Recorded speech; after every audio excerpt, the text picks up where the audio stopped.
J'aimerais ce matin partager avec vous un thème qui peut s'intituler Le ciel s'est ouvert cette fois.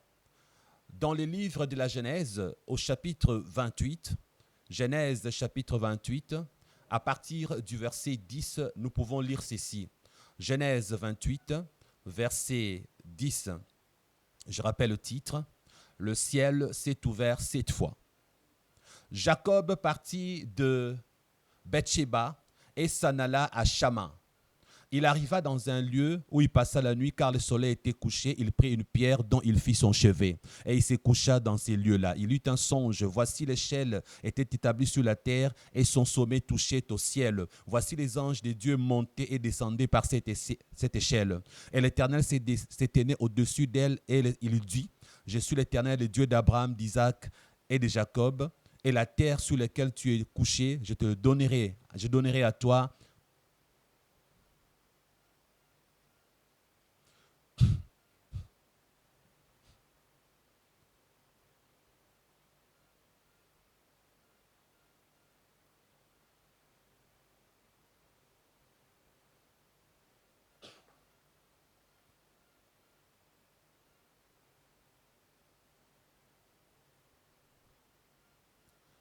Il dit qu'il ne le savait pas. Là, il est informé que Dieu était en cet endroit avec lui. J'aimerais donc ce matin partager avec quelques exemples de la Bible, étayés par des expériences personnelles d'autres personnes, d'autres enfants de Dieu, pourquoi pas moi-même. J'aimerais rappeler que dans nos vies, bien souvent, nous avons soif, une très bonne soif, un vide que Dieu seul peut remplir, les désirs de la soif des dieux. Et cette soif, c'est sa marque, la marque de l'action du Saint-Esprit en nous que nous désirons ardemment. Mais il y a des moments dans nos vies où cette faim de Dieu, cette soif de Dieu semble être comme bloquée. C'est-à-dire, nous avons la soif, mais rien ne vient la désaltérer, rien ne vient la nourrir, aucune nourriture. Et à un moment dans notre marche, nous sommes un peu comme Jacob. Jacob a eu des problèmes dans son passé. Il a usurpé le droit d'aînesse de son père. Il sait qu'il avait mal fait. Les bénédictions qu'il avait eues en trichant, il savait que ce n'était pas ça parce qu'il n'avait pas la paix en lui. Malgré cette bénédiction volée, Jacob sentait qu'il y avait encore un vide en lui. Parce qu'on ne peut pas recevoir les bénédictions de Dieu par des méthodes frauduleuses. La fin ne justifie pas absolument le moyen avec Dieu. Alors, et là, il a été obligé de fuir. Il est en fuite, conseillé par ses parents. Il est loin de sa famille. Et là, c'est à cet endroit-là qu'il a cette vision de l'échelle. Le sommet touche le ciel, les anges qui montent et qui descendent. Remarquez, il est déboussolé, mais il apprend une chose, qu'il n'était pas seul dans sa solitude. Parce qu'il y avait les anges autour de lui. La vision est claire, les anges montaient et descendaient, frères et sœurs. Même quand tu te sens seul, si tu appartiens réellement à Dieu, sache que tu n'es jamais seul. Parce que dans cette vision de Jacob, les anges de Dieu montaient et descendaient. Cela veut dire qu'ils étaient déjà avec lui, l'environnaient, et ils étaient en mouvement de lui vers le ciel. C'est toujours une montée et une descente. C'est-à-dire, ils sont déjà là sans le savoir, ils sont avec toi, même quand tu te sens seul, Dieu est avec toi. C'est en ces moments-là que Dieu lui parle. La voix de Dieu est réelle par ses songes, par cette songe. Et Jacob reçoit un message particulier. Dans le moment des solitudes, c'est souvent là que Dieu est le plus présent. Quand tu te sens seul, c'est souvent en ces moments-là, tu n'as pas besoin de voir ni de sentir, mais de croire que Dieu ne t'abandonnera jamais et qu'il est toujours avec toi. Tu n'es pas gardé par les sensations, par des gris-gris, par une bague, par une chaînette en or. Non, tu es gardé par Dieu dans l'invisible. Il est toujours là et jamais ne t'abandonne. Mais il y a quand même des moments où nous avons besoin d'une parole de Dieu. Oui, même si nous croyons en sa présence, mais nous avons quand même besoin qu'il parle, qu'il dise un mot. C'est ce qui est arrivé à Jacob. Malgré la présence de Dieu, tout va mal. À un certain moment, on s'est dit, Dieu, parle-moi quand même. J'entends tout le monde me parler, mais moi, je veux aussi t'écouter. C'est ce qui est arrivé à Jacob. Et Dieu a montré la vision et Dieu a parlé à Jacob pour lui garantir une sécurité, pour nourrir sa foi, frères et sœurs. Oui, il n'est pas seulement ce Dieu qui est avec nous, qui garde silence totalement. Il n'est pas seulement ce Dieu qui te dit crois, crois, crois, sans produire un miracle. C'est le Dieu qui sait que tu as besoin aussi de sa présence. C'est le Dieu qui sait que tu as besoin aussi de l'entendre. Dieu parle, et Job l'a dit. Dieu parle tantôt d'une manière, tantôt d'une autre, mais on ne fait pas attention. J'aimerais rappeler que dans cette vision, comme vous avez remarqué, Dieu donne un message à Jacob. Regarde, il y a des anges qui sont avec toi. Regarde cette échelle. Ici, c'est la porte du ciel. Tu n'es pas seul. Tu veux que je te parle. Tu sens un vide. Tu veux que je puisse combler ces vides que tu es en train de sentir en toi. J'aimerais d'abord que tu saches que j'ai envoyé mes anges. Ils sont toujours avec toi et ils sont en mouvement. Regarde là où tu es. Ils sont avec toi. Ils montent vers moi et ils descendent. Pourquoi montent-ils? Ils montent dire à Dieu, Dieu, tu nous as demandé de le surveiller.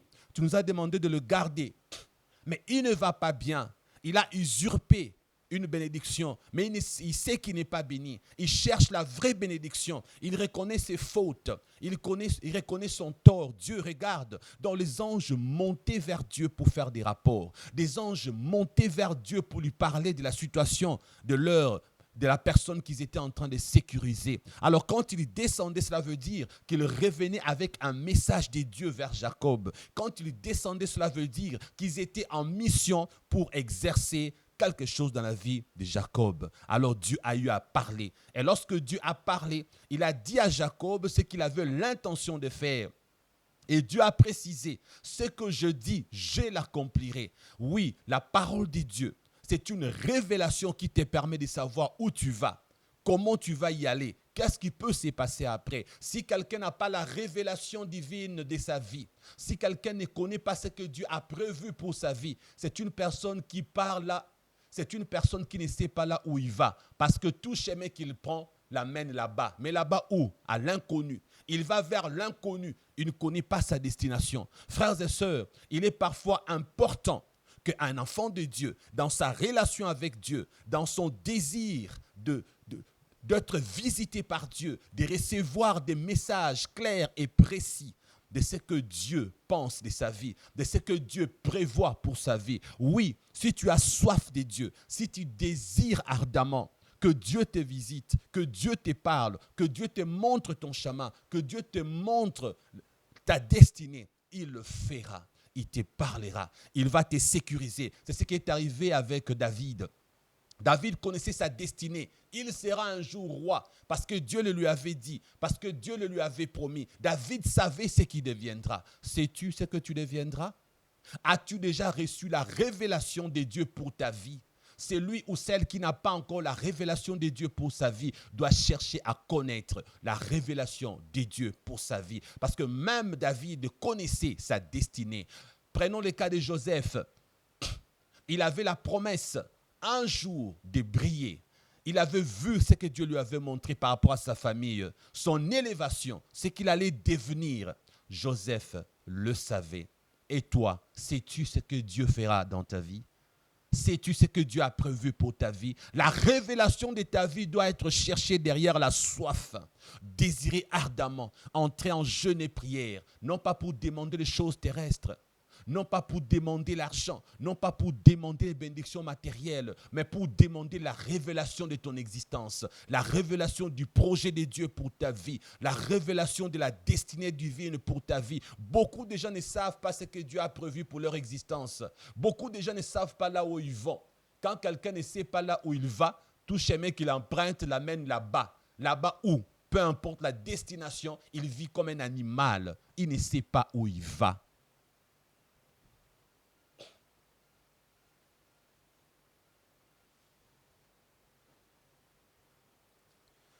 La vision, ça c'est la première fois que le ciel s'est ouvert. Lorsque vous lisez la Bible dans l'Ancien Testament, par cette vision de Jacob, nous voyons le ciel qui s'ouvre pour la première fois. Jacob a cette révélation par une vision. Il voit, et j'aime surtout quand la Bible dit, les anges montaient et descendaient. J'aime bien cette action. Ils montent, ils descendent. Donc, pour monter, ils viennent de bas. Ils étaient là. Ils montent et ils descendent. Oui, dans ta vie, Il y a des anges en mission dans ton existence. Ces anges sont toujours là. La Bible dit, l'ange de l'Éternel campe autour de ceux qui les craignent et il les arrache du danger, frères et sœurs. Si tu crains Dieu, Dieu a un ange qui te sécurise. Là, c'est l'ange protecteur. Mais il y a beaucoup d'autres anges qui sont en mission ici-bas sur terre sans que nous les sachions. Ces anges qui sont toujours là pour combler les vides de notre existence. Ces anges qui peuvent se manifester par un homme de Dieu qui est touché, qui te paie les études. Ces anges qui peuvent être tous ces gens qui interviennent dans ta vie lorsque tu en as le plus besoin. Ou encore ces miracles que Dieu produit à un moment inattendu. Tu vois seulement que la situation est décantée. Comment cela s'est passé? Tu passais par un chemin, on tuait tout le monde. Toi, tu es passé, on ne t'a pas tué. Un événement fâcheux, mais tu as eu la solution. Dans l'invisible, les anges de Dieu étaient avec toi. Ils montaient et ils descendaient. Ils montaient et ils descendaient. Ils sont en mouvement. Ce que j'aime dans le spirituel, c'est qu'il y a une vie. Ce que j'aime dans le spirituel, c'est que les choses bougent. Là-bas, les choses ne sont pas statiques. Là-bas, ce n'est pas le monument. Là-bas, c'est le mouvement. Même si tu ne vois pas, sache que ça bouge dans le royaume de Dieu. Sache que ça bouge dans le spirituel. Sache que Jésus, parfois, il est là, il parle à Dieu. Il parle à Dieu. Qu'est-ce qu'il dit à Dieu? Il parle de toi à Dieu. Regarde ma fille, regarde mon fils. Dieu, j'aimerais qu'on fasse certaines choses. Oui, mon Père, toi et moi, nous sommes un. Pouvons-nous agir? Pouvons-nous intervenir? Et quand le Père dit, je suis d'accord parce que Jésus est l'avocat. Frères et sœurs, le ciel s'ouvrira toujours pour toi. Quand tu pleures, quand tu te sens abandonné. Comme quelqu'un a dit un jour, j'ai une vision. J'avais des problèmes, je marchais, je me sentais seul et je me voyais là. D'habitude, j'avais des visions où quand je regardais devant moi, j'étais avec un homme qui marchait à mes côtés, donc Jésus-Christ. Il y avait 2 traces de pas sur le sol et je savais que j'étais accompagné. Mais un jour, quand ça allait vraiment mal, je me suis vu seul, il n'y avait que 2 pas de moi-même sur le sol. Alors j'ai dit à Jésus, pourquoi m'as-tu abandonné? Alors il a compris. Jésus lui a dit, quand tu as vu qu'il n'y avait que 2 traces de pas sur le sol, ce n'était pas tes traces, c'était mes traces. En ce moment-là, quand tout allait mal dans ta vie, je t'ai porté.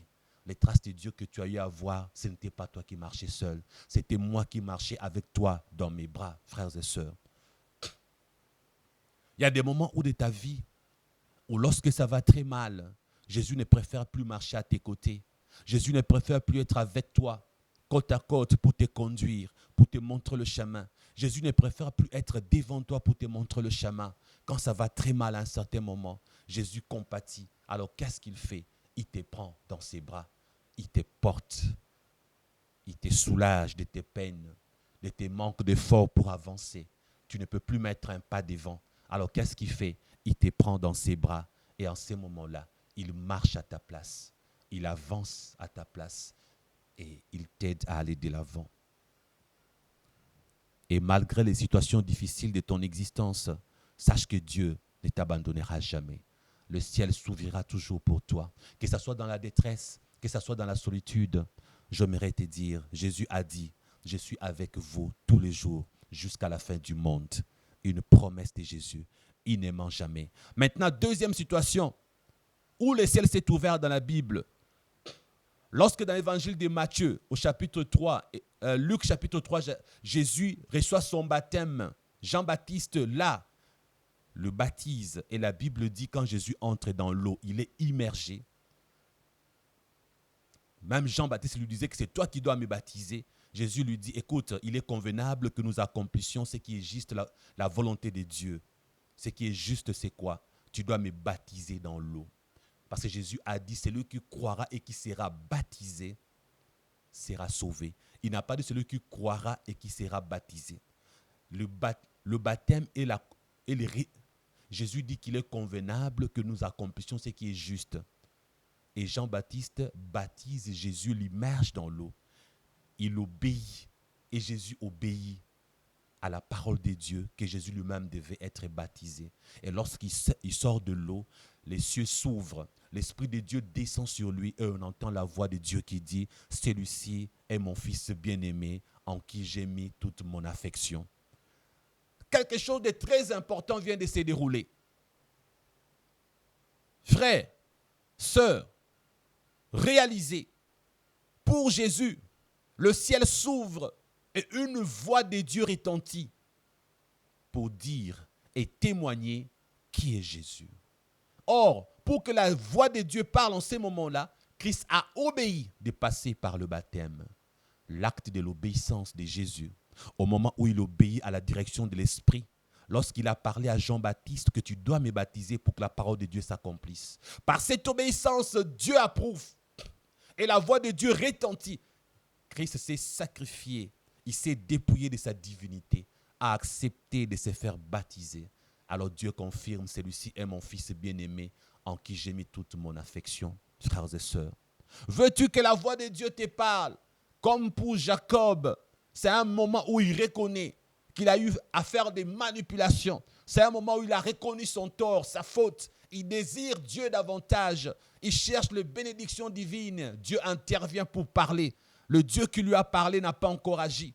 Pour le cas de Jésus, par l'obéissance, Jésus confirme. Jésus dit, si vous demeurez en moi et que mes paroles demeurent en vous, cela veut dire, si vous mettez en pratique, demandez tout ce que vous voulez et cela vous sera accordé. J'aimerais souligner l'importance de l'obéissance à la parole de Dieu.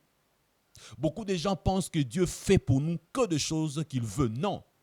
Les promesses, derrière chaque promesse de Dieu se cache une condition, l'obéissance. L'obéissance est la condition pour recevoir de Dieu quelque chose. Parce que ce que Dieu dit, derrière tout ce qu'il promet, il y a une condition à remplir. La promesse de Dieu, les bénédictions divines sont gratuites, mais dans cette gratuité, il y a des conditions à remplir. Alléluia.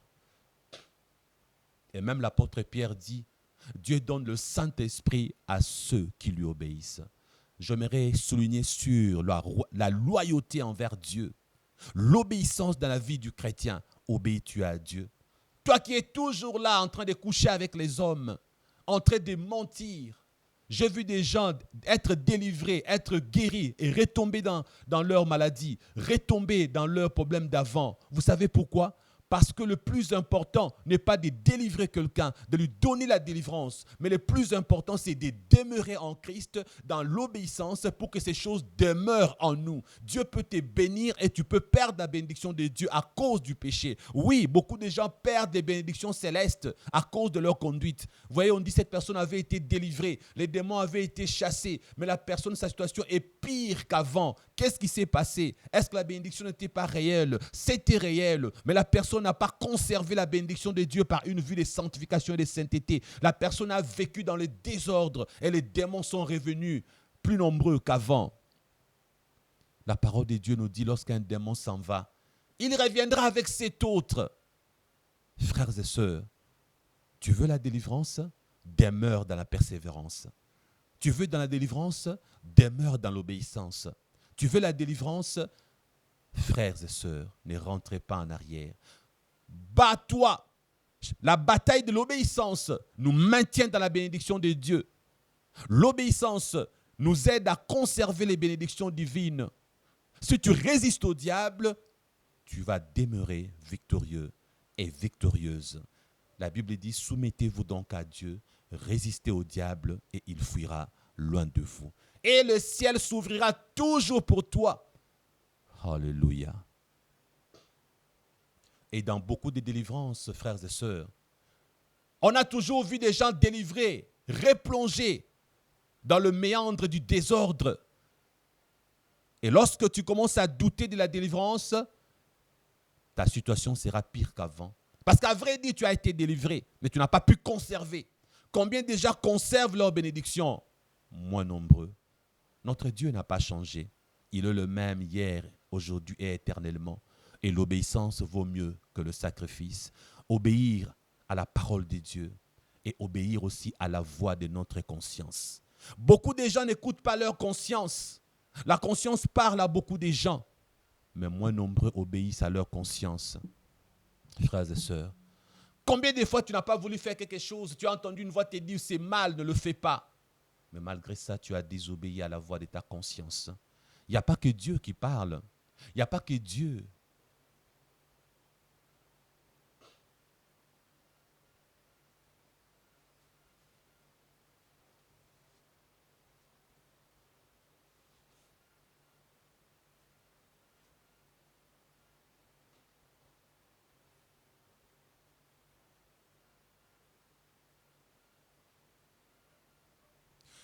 Vous savez, moi je vous donne un conseil.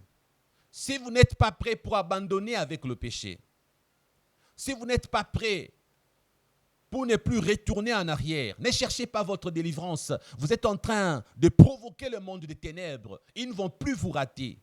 Avant, il s'est contenté de vous nuire, de vous garder en vie, de vous maintenir, de vous utiliser. Mais après, ils vont se dire non, non, il risque encore de chercher Jésus. Comme il a replongé, achevons-le. C'est pourquoi vous remarquez ceux qui ont cherché la délivrance, lorsqu'ils sont retournés en arrière, leur situation est pire qu'avant. La plupart ne font plus longtemps sur terre.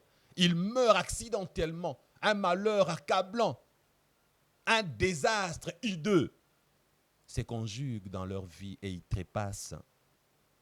Je vous déconseille à partir d'aujourd'hui de chercher des délivrances si vous n'êtes pas prêt de changer de vie. De chercher des délivrances si vous n'êtes pas prêt de vivre dans la sanctification, dans la sainteté, dans la crainte de Dieu et dans la haine du péché.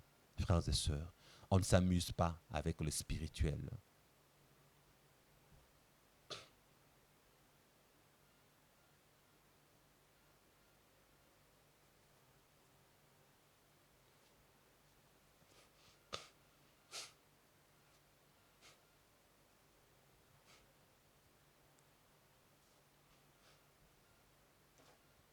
La Bible dit, l'Esprit de Dieu dit à notre esprit que nous sommes enfants de Dieu.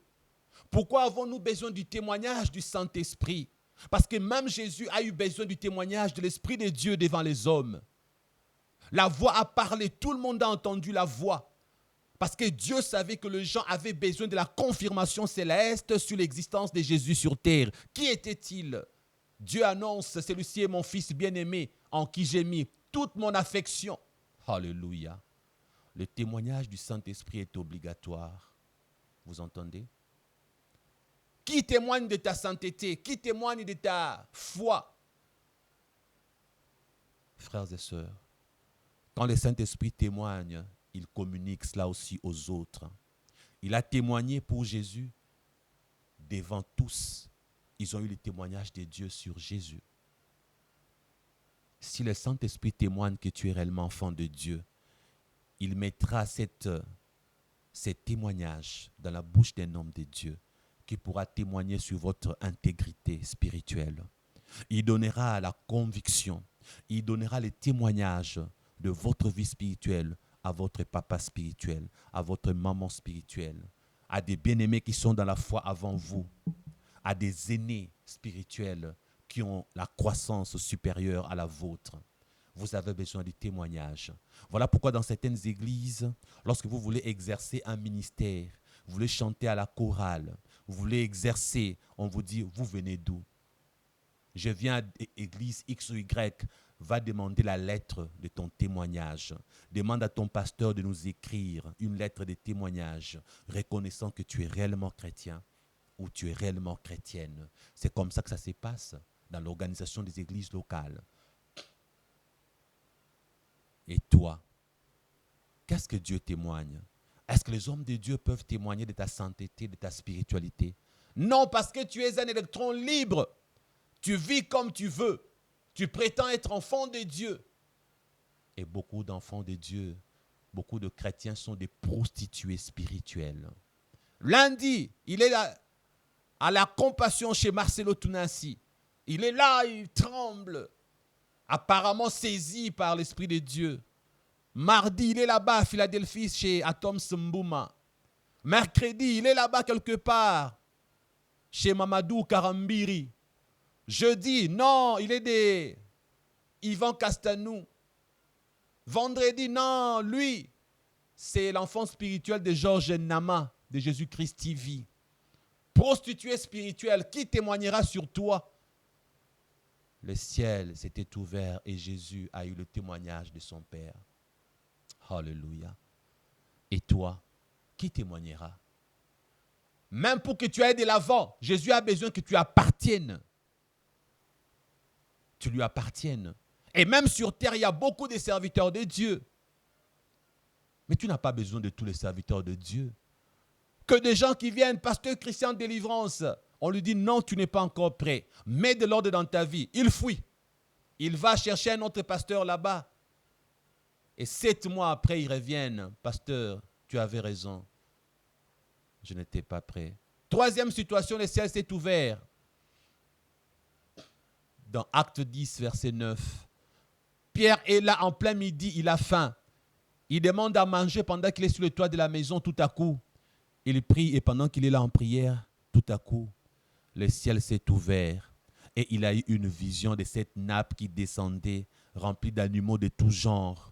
Vision au travers de laquelle Dieu voulait lui apprendre à faire la distinction entre le légalisme religieux juif et la marche nouvelle dans le Saint-Esprit. J'aimerais dire que la troisième situation où le ciel peut s'ouvrir dans ta vie, le ciel s'ouvre dans la vie et sur la vie de ceux qui prient.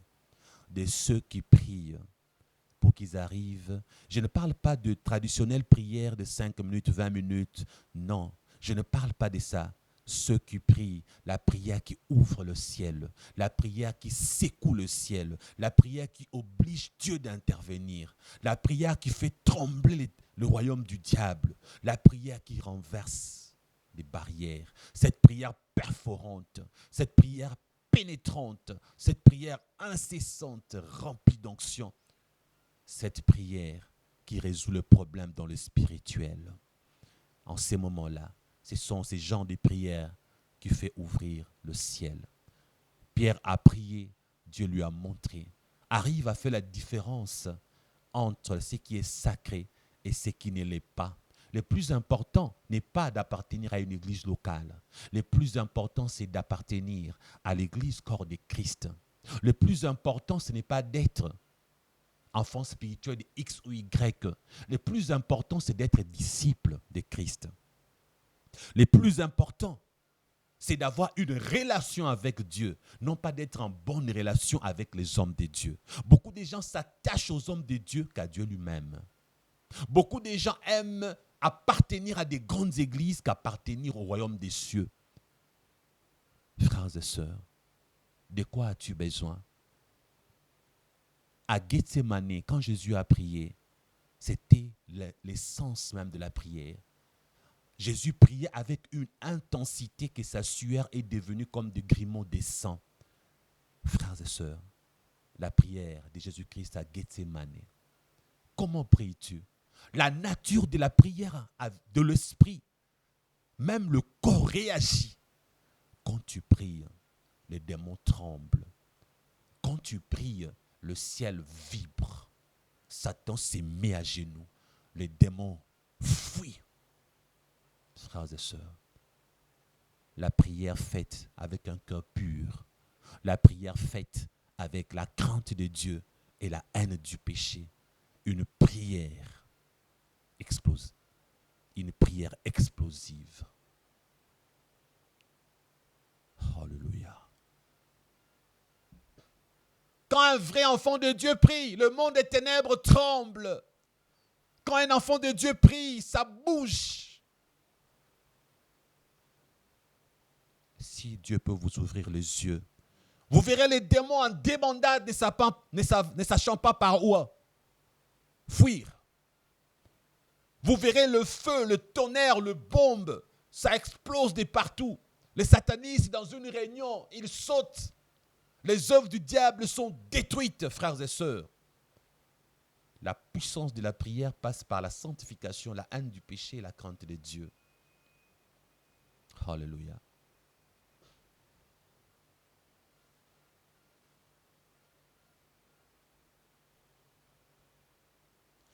Le diable n'a pas peur de vos prières. Beaucoup de gens prient, mais dans une situation de compromission. Beaucoup de gens prient, mais en demeurant dans leur péché, ils ne recevront pas l'exaucement de Dieu, frères et sœurs. Le diable n'a pas peur de vos prières, il a peur de la sanctification qui accompagne votre prière. Le diable n'a pas peur des heures multiples de vos prières, il a peur de la relation que vous avez avec Dieu. Il a peur de la qualité de votre prière dépourvue de suivre. Frère, tu pries tout par Christ. Je vous dis la vérité.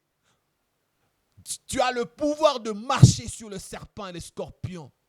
L'ennemi sera ton marchepied si tu te conformes à la parole de Dieu. Rien ne pourra te nuire ni te résister. C'est monsieur qui ne veut pas te donner du travail, tu prieras contre lui et il te donnera ses travail. Alléluia. Quand le ciel s'ouvre, rien ne te résiste.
Lorsque vous avez les baptêmes du Saint-Esprit et de feu, par moment, vous n'aurez plus besoin qu'on chasse les démons en vous.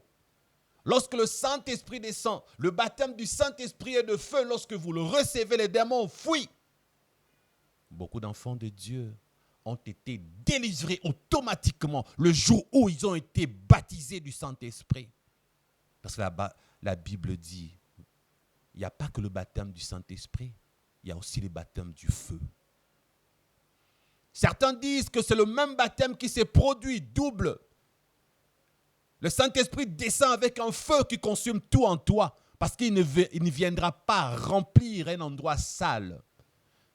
Il y avait des déchets, des saletés, des immondices dans ton existence. Il y avait des petits démons de gauche à droite. Quand le Saint-Esprit descend, le jour où tu l'as reçu, dans la plénitude, tu as eu ces baptêmes, accompagné d'un feu qui a fait tout brûler. Celui qui a reçu le baptême dans le Saint-Esprit a reçu la délivrance totale.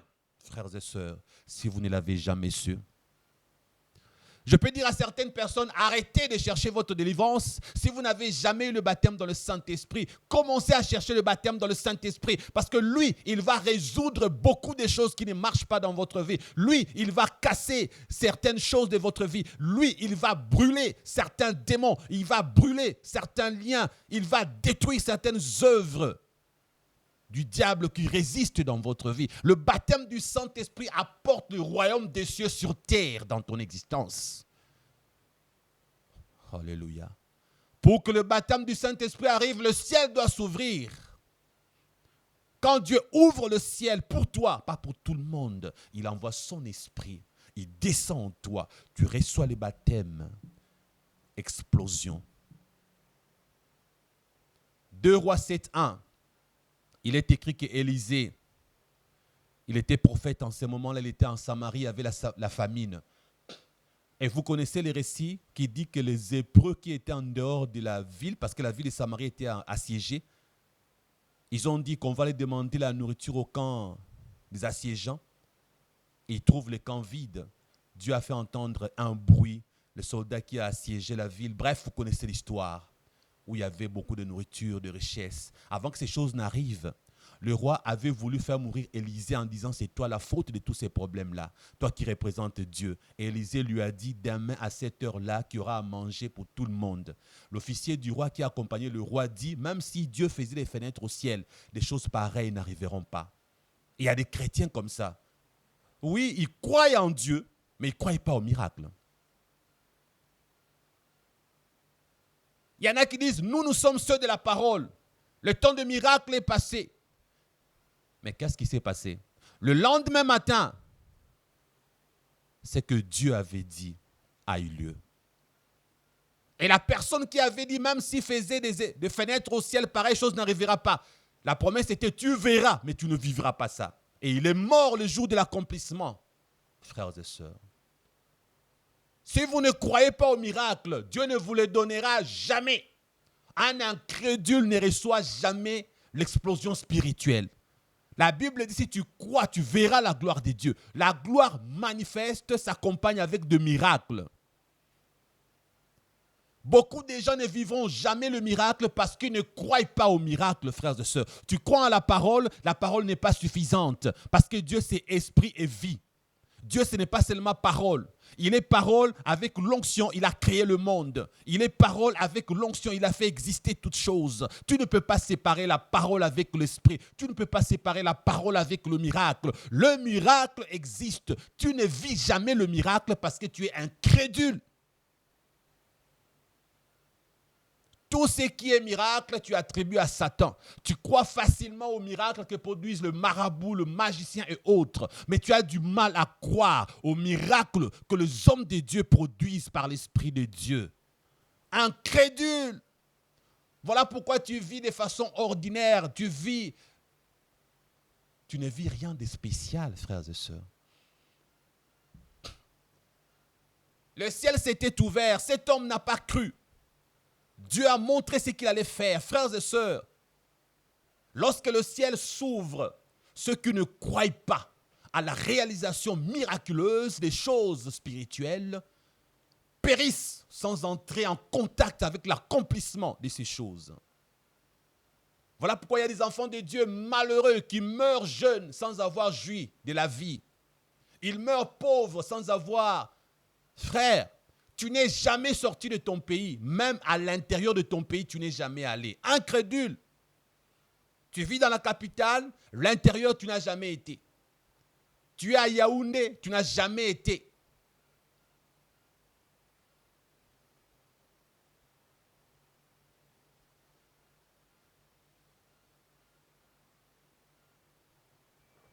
Même à l'intérieur de ton pays, tu n'as jamais bougé. Tu n'es jamais sorti de l'Afrique, tu as déjà 60 ans aujourd'hui. Je n'ai pas besoin de vivre une vie malheureuse parce que je suis enfant de Dieu. Je crois au miracle. J'ai vécu le miracle. J'ai dit à Dieu, je n'aimerais pas atteindre 40 ans étant locataire. Je veux ma propre maison. Il m'a donné l'argent avec la sueur de mon front. Et avant 40 ans, j'avais déjà acheté une maison et j'étais chez moi. Accomplissement. J'ai cru en la parole, j'ai vécu le miracle. Parce qu'avoir l'argent pour acheter toute une maison, on ne parle pas d'une parcelle vide, une maison avec certificat d'enregistrement.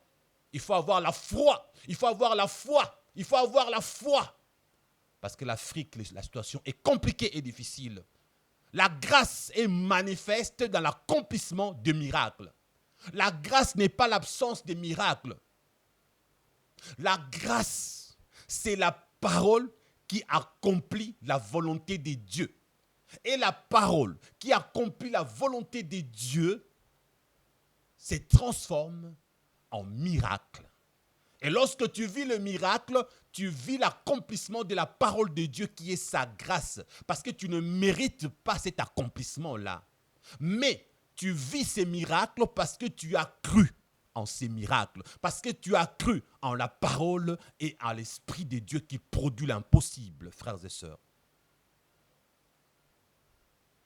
Notre Dieu est tout puissant. Rien ne lui est impossible. J'ai vu des sidatiques guéris. Toi à Brazzaville, ma sœur, veux-tu que je donne ton nom? Je le garde. J'ai prié pour cette sœur en 2004, guérie du sida. Elle s'est mariée Aujourd'hui, elle a des enfants. Viens témoigner. Non, j'ai honte, mon mari ne veut pas. J'ai vécu le miracle. Tu ne veux pas croire au miracle. Tant pis pour toi. Continue à croire en la parole. Tu ne vivras jamais le surnaturel. Tu auras une vie ordinaire. Et en cinquièmement, Malachie 3:8. Lisez. Malachie 3:8. C'est dans la mesure où vous aurez compris dans votre vie, par rapport à ce que vous gagnez, dans la mesure où vous aurez compris qu'il faut donner à Dieu, libérer les dîmes de Dieu, investir dans l'œuvre de Dieu, soutenir les pasteurs chrétiens, soutenir les vrais hommes de Dieu qui ont besoin de votre argent. Dieu a promis d'ouvrir les écluses des cieux, d'ouvrir le ciel et de vous bénir. La cupidité est un blocage. Le manque de donner à Dieu est un blocage. Ne pas payer la dîme de Dieu est une malédiction. Ah, pasteur Christian, est-ce que je demande votre argent? Non. Est-ce que je vous enseigne la vérité? Oui. L'argent que Dieu te donne, tu es gérant et gérante. Apprends que dans ce que tu as, il y a la part de Dieu. Remets la part de Dieu à Dieu. Non, je ne donne pas parce que mon pasteur va prendre mon argent et vivre avec. Le problème n'est pas ton pasteur. Fais ta part. Lui, il sera jugé s'il vole l'argent que tu donnes à Dieu et il ira en enfer. La Bible dit, ça ne marche pas dans votre vie parce que vous volez Dieu. Je ne suis pas là pour prêcher comme les autres. Je ne prêche pas pour mon ventre. Mais je vous dis la vérité. Apprenez à donner les dîmes de Dieu. Apprenez à rendre à Dieu ce qui lui appartient.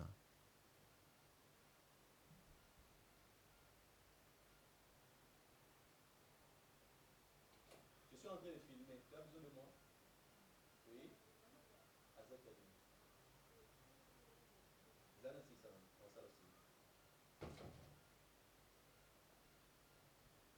Les ciels s'ouvrent sur ceux qui osent croire. Les ciels s'ouvrent pour ceux qui croient au miracle, qui croient à l'impossible. Le ciel s'ouvre pour ceux qui ont la foi, qui croient à la parole et au miracle. Sixième point. Les ciels s'ouvrent pour ceux qui souffrent pour Christ. Dans Actes 7, 55, il est écrit, Étienne, pendant qu'il était lapidé, il a vu les ciels s'ouvrir. Et il a vu Jésus-Christ à la droite de Dieu. J'ai déjà parlé de ça, n'est-ce pas? Pendant la souffrance, on le lapide, mais les ciels s'ouvrent. Et il a vu Jésus debout à la droite de Dieu, prêt à intervenir pour lui. Mais malheureusement, il n'a pas demandé l'intervention de Jésus-Christ. Il s'est laissé être lapidé. Pour ceux qui souffrent, au moment de problèmes et de souffrances, le ciel s'ouvre toujours, frères et sœurs. Nombreux et nombreuses meurent jeunes parce qu'ils n'ont pas su demander l'intervention divine. Par moment, Dieu n'a pas seulement besoin d'agir dans ta vie. Par moment, qu'est-ce que Dieu fait? Il a besoin que toi, tu décides de ce qu'il doit faire. Étienne, Dieu avait besoin que tu dises quelque chose parce que Jésus s'est mis debout. Lui qui était assis à la droite de Dieu était prêt à intervenir. Le Dieu qui est assis, c'est le Dieu qui est en détente. Le Dieu qui est debout, c'est le Dieu qui s'élève pour accomplir quelque chose. C'est le Dieu qui est debout qui agit. Parce que la position de debout, c'est la position de départ. Mais Étienne n'a pas su dire à Jésus, interviens, je ne veux pas qu'on me lapide. Parce que Paul un jour avait été lapidé, on l'a cru mort. Mais quand on est parti jeter son corps, il s'est réveillé. Frères et sœurs, pourquoi cela ne pouvait pas se faire pour Étienne? Puis c'est arrivé à Paul, lapidé, jeté, abandonné, mort. Mais après, il s'est levé. Oui, ça pouvait arriver à Étienne. On allait le lapider. Il allait s'en sortir vivant. Mais il s'est laissé être lapidé, frères et sœurs. Ne te laisse pas lapider comme Étienne. Quand le ciel s'ouvre au moment de tes souffrances, ordonne aux choses de se décanter. Demande à Jésus ce que tu veux. Seigneur, je veux que tu décantes cette situation. Cette maladie incurable, je n'en veux plus. Ces blocages, j'en ai marre. Ces défaites, je suis fatigué. au moment de détresse, au moment où la vie s'étend, la vie arrive à la fin, tu vois la défaite avec tes gros yeux.